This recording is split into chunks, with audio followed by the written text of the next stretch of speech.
لله رب العالمين صلى الله وسلم على محمد وآله وصحبه وسلم. Assalamu alaikum wa rahmatullahi wa barakatuh. Dear respected brothers and sisters, those who are listening online, and the brothers who are here this morning in the Islamic Center of North Palm Beach. So inshallah we're going to take some benefit from Surah Al-Imran, from the Tafsir of Sheikh Al-Allama Sheikh Abdul Rahman bin Nasr Al-Sa'di rahimahullah. Allah subhanahu wa ta'ala, He said, قُلْ يَا أَهْلَ الْكِتَابِ تَعَالَوْا إِلَى كَلِمَةٍ سَوَاءٍ بَيْنَنَا وَبَيْنَكُمْ أَلَّا نَعْبُدَ إِلَّا اللَّهَ وَلَا نُشْرِكَ بِهِ شَيْئًا وَلَا يَتَّخِذَ بَعْضُنَا بَعْضًا أَرْبَابًا مِّن دُونِ اللَّهِ فَإِن تَوَلَّوْا فَقُولُوا اشْهَدُوا بِأَنَّا مُسْلِمُونَ. So Allah subhanahu wa ta'ala, He said, the meaning of which, say, all people of the book, come to a word that is equitable between us and you, that we worship none but Allah. So when we call Ahlul Kitab, this should be the logo of our da'wah. The first thing, we call them to Tawheed, to leave Trinity alone, and not to worship Isa alayhi salam, not to say they are three in one and one in three. So that is the first thing. That we come to a common term, which is Tawheed. This is number one, because that's the basis. After that, we can go to the Salat and Zakat and other than that, but number one, at-Tawheed. And then He said, and that we associate no partners with Him, because Allah subhanahu wa ta'ala does not accept a shirk, and He will not forgive it at all. If a person does all the good deed, but he calls upon al-awliya or salihin, all his deeds are rendered fruitless. Everything will be destroyed, waliyadu billah. Because shirk destroys all deeds. So it shows you the evil of shirk. And then He said, and none of us shall take others as lords beside Allah. Then if they turn away, bear witness that we are Muslims. Shaykh rahimahullah ta'ala, Shaykh Abdul Rahman Al-Sa'di, he said, O Prophet, say to the Jews and the Christians, come to a word that is equitable between us and you. That is, we must unite on the basis of this common term. And this common term refers to things that all of Allah's prophets and messengers are unanimous about, means they are in agreement about, and are only opposed by the misguided and the stubborn ones. This coming to an equitable term does not pertain to just one party, but is common to both the Jews and the Christians.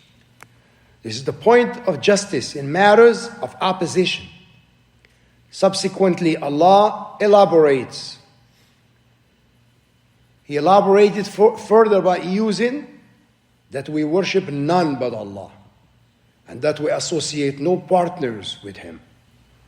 We should worship Allah alone, love only Him, keep our hopes only to Him, and be conscious of only Him. We should not equate with Him any of His prophets or messengers, any of His religious people, al-awliya. Should not put them in the same level as Allah subhanahu wa ta'ala. Like the extreme Sufiya. They believe al-awliya, they know the unseen. Wal'iyadu billah. How can al-wali know the unseen? It's impossible. Only Allah knows the unseen. Yes, there are things that can happen. The ulama, they call it al-karamat. Karamat al-awliya. Al-karamat are those things that are supernatural. They don't happen like all the time, but certain times they do happen. For example, when Umar radiallahu anh was delivering the khutbah in Al-Madinah, in the Prophet's masjid, and he had sent an army before that to another area of the land. And then suddenly, while he was delivering the khutbah, he said, Ya Sari al-Jabal al-Jabal. So he said, O army, go to the mountain, seek refuge in the mountain.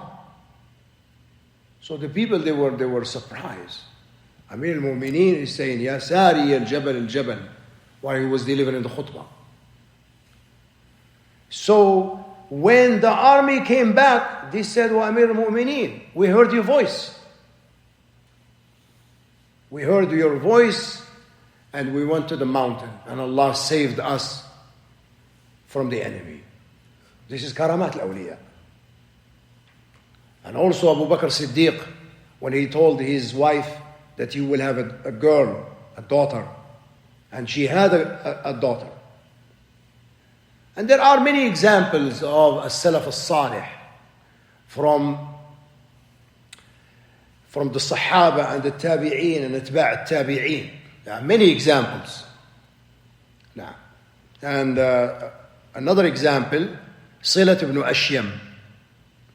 Silat ibn Ashyam, he was one of the students of Abdullah ibn Abbas, and he was known for his piety and righteousness. So he was traveling, and his donkey died. Then he asked Allah to revive the donkey for him so that he can continue his journey. And Allah did. So he continued the journey until he reached his destination and the donkey died. And there are many examples when he was martyred, Silat ibn Ashyam, rahimahullah, when he was martyred with his son. They were fighting in the way of Allah and they were martyred. So women came to his wife to give condolences. She said, if you come to give condolences, go back. But if you come to give me glad tidings, you can come.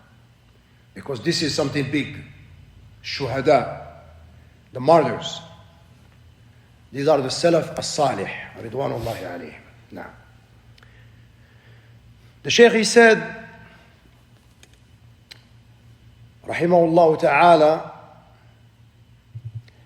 he said, or the messengers, or any of his religious people, we should not take anyone as worship beside Allah, or stones or the like, that none of us shall take others as lords beside Allah. There is an incident which is very ajib. This man, he was traveling from Yemen, and he had his donkey with him, and the donkey died. So he buried his donkey. So when he was coming back, he found the people around the grave of the donkey. You know those ignorant Muslims. They thought there was a wali, one of the awliya. So he said, yeah, what are you fools doing? I buried my donkey here. There is a donkey, there is no wali here. Subhanallah, ajib. Yeah, we see what ignorance does? This is ignorance. And then he said, we shall not disobey Allah by obeying the creation. This will give the creation the stature of the Creator. When the people of the book and other non-Muslims are invited towards this matter and they accept it, they will become equal to the Muslims. And their rights and responsibilities will also be equal to that of the Muslims. But if they reject it, then it will be evident that they are the followers of their own whims and desires. Subhanallah. Because, ikhwan, there are only two things. Either the truth or falsehood. That's it. And Sheikh al-Fawzan, Hafidahullah, Sheikh Salih bin Fawzan al-Fawzan, he always uses this term. He said, "Man taraka al-haq ibtuliya bil-batil." Wallahi, wallahi. Whoever abandons the truth, he will be tested with falsehood.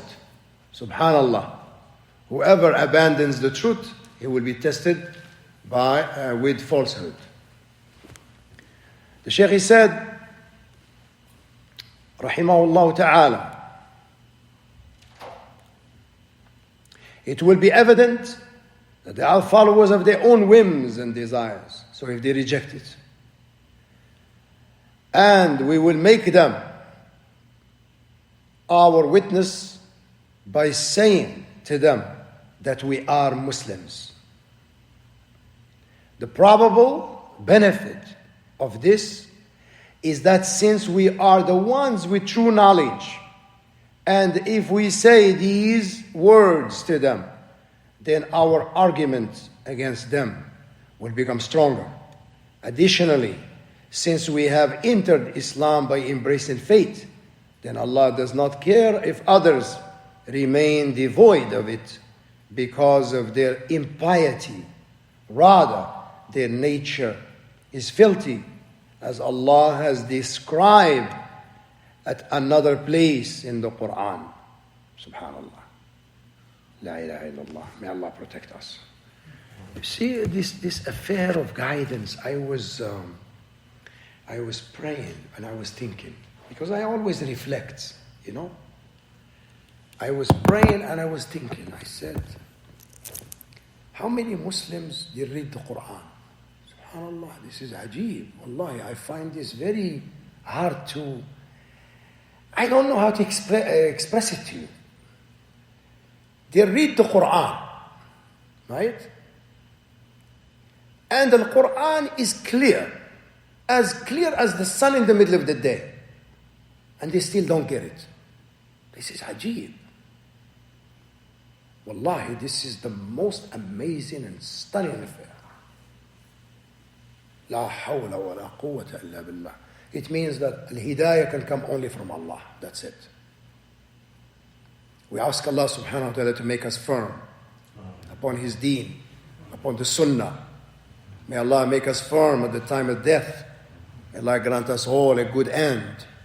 May Allah unite us in al-firdaus مع النبيين والصديقين والشهداء والصالحين وحسن أولئك رفيقا والحمد لله رب العالمين وصلى الله على محمد وآله وصحبه وسلم.